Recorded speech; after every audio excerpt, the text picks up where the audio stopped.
Hello there, welcome back. Today I'm going to talk about The Devils, a Ken Russell film starring Oliver Reed and Vanessa Redgrave as part of my Oliver Reed week. Now, the Devils is one of those films that's hard to get hold of. I saw it first on TV years ago when the rare showings on TV. It's owned by Warner Brothers, made by Warner Brothers, and it's a film they're kind of ashamed of and embarrassed by for all its controversy, which is a real shame because it's a wonderful film. It's a masterpiece. So I actually have it in DVD, and I watched it on my projector on DVD. So it wasn't the greatest quality, but I actually got to see it like on a screen, even if it was only from a DVD copy. And it was really wonderful to watch because it's one of those films you can't really get the pace and the atmosphere of it if you actually just see it on TV. It needs a big screen. It's so much of what's going on is the atmosphere, and the atmosphere tells you so much about the insecurities and craziness and the limitations of the world and what people do within the world. It is like a atmosphere film as well as being very literary. Now it's based on a novel by Aldous Huxley. I think it was The Towers of London. I think it's called The Devils of London. Basically, it takes place in like this town is surrounded by a big massive wall. It's called London, basically in France. During the reign of Louis and Cardinal Richelieu were in charge for the church. I can't remember which Louis it is because there's so many of them, and you know, French history, so many King Louis that it's just a number. It becomes a number. And basically, the funny thing is, this is one of Reed's more famous films, and one of the other ones was The Three and Four Musketeers, which took place around about the same time, where he's actually fighting for the king. In this one, he's getting tortured because of this same king. So it's quite funny to think of this is a period where a lot of the projects that he was best known for came from. And the funny thing is, Reed does actually feel like a guy from that time. He did have a kind of old, like throwback feel, which is something that the Hammer films always took advantage of. He was always, you know, in his early part of his career, he played a werewolf for Hammer, and then he was playing a lot of bit parts and smaller parts within Hammer films. A lot of time with Christopher Lee involved and things like that, and the pirate pictures and things, where he did look the part. He did look like he belonged in that era, and so he was always a good actor putting historical eras because he had a face for it. Even though he could look very modern as well, the right makeup, it was just one of those faces that was rough that he could actually have a sense of that time period.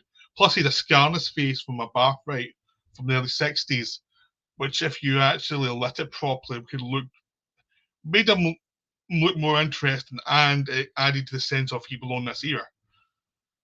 In this one, he plays a priest who is basically has become like the center of the town. He is the moral center of the town. He is hearing their confessions, but he's also sleeping with a lot of the women. He's very self-destructive and knowingly self-destructive. He's sleeping with people he shouldn't sleep with to annoy people that he shouldn't mess with because he's intellectually very curious, but he's also self-hating, and he's just like it's almost like as if to take away the pressure of everyone looking up to him, he has to destroy himself for them. But there's no real plan to what he's doing. He's just this kind of like person spinning out of control, but doing it in an intelligent way to a degree, in a sense of he knows what he's doing to himself, and he knows it's stupid, but he'll keep doing it and be able to actually rationalize to people.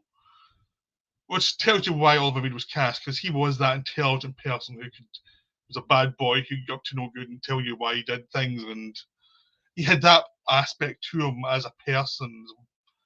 Like he was almost like someone who knew himself well but also didn't know himself at all. That kind of weird combination mix of he could be very intelligent himself but also very stupid. And this priest is like this. And early on, he gets someone pregnant, that he shouldn't, and he just abandons her and tells her to go back to her father. She goes back to her father and tells her father who the father of the child is, and the father is not very happy at all, and he vows revenge. At the same time, Cardinal Richelieu is manipulating the king and trying to get him to force towns to be under the way of the church, to be loyal to Rome, to go against England with the Protestant religion, and to be like, to show anybody who is Protestant that they do not belong in France, and Protestants do not belong in France, and they have to take oaths. And any town like London, which is loyal to the crown already, has to destroy its walls that protects it from any outside source, as a show that um, they believe in France and the king and trust the king to protect them. What it really is Richelieu's trying to get everyone to bow to him, basically, to make sure everyone knows who's in charge, and you don't have any rights. We will tell you what you have to think, what you have to feel, and don't have any idea of having your own ideas.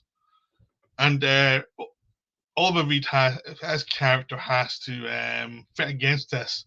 The person who was in charge of the church in the area, and the person who was basically the mayor of the town, he has died. So he leaves Reed in charge, basically. And he actually argued against this. He has lots of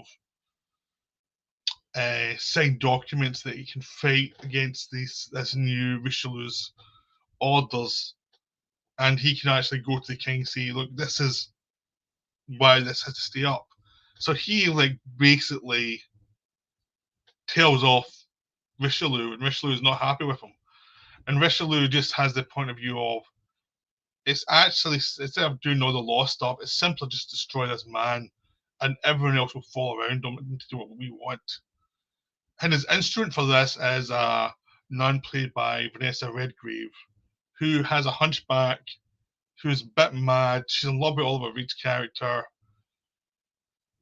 but she's also crazy and can be manipulated to say things like she's in league with the devil, and it's all because of Reed's character. And the nuns around her have also infected, apparently, because of this, that's what she claimed. And the nuns realizing they've lived a very repressed life and they haven't ever managed to do what they wanted to do with their lives. They can go mad. They can actually go crazy in this whole church. So all the sexual repression and all their emotional repression can explode into orgies and everything else, and all the repression throughout this town basically explodes, all as an excuse to destroy the priests so they can get their way politically. And it's just about the growing madness that takes place, all to give a political end that doesn't care at all about any of the craziness and these people self-destructing all over the place. To the people, to Richelieu, that doesn't matter. Just get what he wants done. So he sends in his proxy to deal with it under orders, and letting proxy know that if he fails, don't come back. It's like I don't really appreciate your failure. And the proxy pulls in an exorcist who's mad, completely mad, played by Michael Gothard, who's also in the Musketeer films. And he can see devils everywhere because he's crazy. And the whole film becomes a look at how crazy people can infect the scene with their madness. And if the people in charge of the legal levels don't intervene and say, no, we're not listening to this, things can get really bad. And because there's lots of people who will take advantage of the situation for their own, own good. Nothing at all like modern times then. I mean, we would never do this in modern times. We would never have witch hunts and craziness and cancelling people or, making accusations that are false just for our own advantage. We'd never do that. Human beings have evolved since then, obviously. We're much better now, honest. So the film is really about the kind of craziness around human beings and it looks like craziness in different ways. To the Vanessa Redgrave character, who she's basically a beast. You know, she is tortured by her desires, has no moral standing in herself, and will do what she's told to get what she wants. And her desires are just very animalistic and very lustful, and they have no moral backbone to them. There are other people who take advantage of that, like the father of the girl that Reed's character get pregnant, who are the ones who are taking advantage of all this crazy beastly behaviour. You've got someone like the Exorcist who's kind of mad, so he partly belongs with the authority figures, but partly belongs in with the crazies. You've got Oliver Reed's character who is sane but very self-destructive. But during the film, he falls in love with someone who actually brings him out of a self-destructive spiral. But essentially, it's too late. He's already laid the seeds of his own destruction by his actions before he really started to be with her and marry her. And he's like, she's his salvation. Like psychologically, she's the one who actually pushes through his defenses and actually gets him to grow up a little bit and stop being silly. But you have a wonderful element with Reed's character is that he is just so intelligent about his own failures and his own self-destructive desires. But he's also very moral and very caring about what happens to his people. So there's a schism between his two characteristics. Personally self-destructive, but he also has a higher calling. And the film kind of looks into that as something that affects mankind, really, something that's a problem within the more elevated, the people who actually have the intelligence to grow up on the minimalistic side. They've still got those elements within them that will bring them down and can be exploited by others. And the film kind of really looks into that sense of this man who pulls himself out of his own pit of self-indulgence and then gets dragged back down to hell for his sins, and for his sins the whole town he's trying to protect go to hell. So it is like the various levels of hell floating through this city, and it's just like a metaphor for all the craziness that floats through mankind and can explode in certain times into wars, into insanity. Because I mean, we only ever think of the big wars nowadays.